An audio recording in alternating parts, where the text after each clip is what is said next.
আচ্ছা তানিয়া, তাহলে এই গরু আর পায়রার অঙ্কটা করে দে তুই 42 নম্বরে। পর প্রশ্নটা পর, কি আছে? কিছু গরু ও পায়রার মধ্যে পায়ের সংখ্যা মাথার সংখ্যার দ্বিগুণের থেকে 12 বেশি। গরুর সংখ্যা কত? পারবি তো অঙ্কটা? হ্যাঁ। ঠিক আছে, কর দেখি, বোঝাবি কিন্তু কি করছিস। গরু ও পায়রার মধ্যে পায়ের সংখ্যা। পায়ের সংখ্যা, গরুর 4টে পা, আচ্ছা। 4C। সি মানে কাউ, গরু হ্যাঁ, ধরছিস তাই সি তো? মানে কাউ। হুম, আর পায়রার দুটো, তাই 2P। পিটা হচ্ছে পায়রা ধরেছি। আচ্ছা, ইকুয়াল টু হ্যাঁ। মাথার সংখ্যার দ্বিগুণের থেকে 12 বেশি। মাথার সংখ্যা, তাহলে তাদের মাথার সংখ্যা মাথার কত? সংখ্যা হচ্ছে সি প্লাস পি, মানে একটা ওদের একটা দুজনের, করে হ্যাঁ দুজনের মাথার সংখ্যার দ্বিগুণ। দ্বিগুণ। আচ্ছা, আর 12 বেশি, তাই দ্বিগুণের প্লাস থেকে 12 বেশি। প্লাস আচ্ছা, 12। এই তো ইকুয়েশন হয়ে গেল। এবার কি বেরিয়েছে?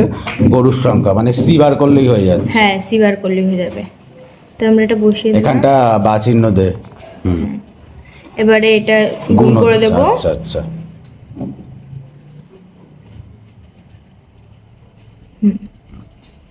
এবার 2P আমরা কেটে দিচ্ছি। আচ্ছা, প্লাস টু পি কেটে দিলাম। হ্যাঁ, এবার 2C-টা 2C এই পাশে নিয়ে আসছি। হ্যাঁ হ্যাঁ,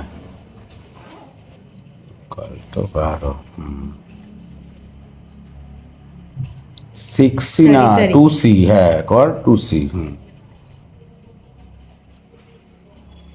তাহলে সি এর মান 2টা এই কত? পাশে নিয়ে এসে কাটাকুটি করব।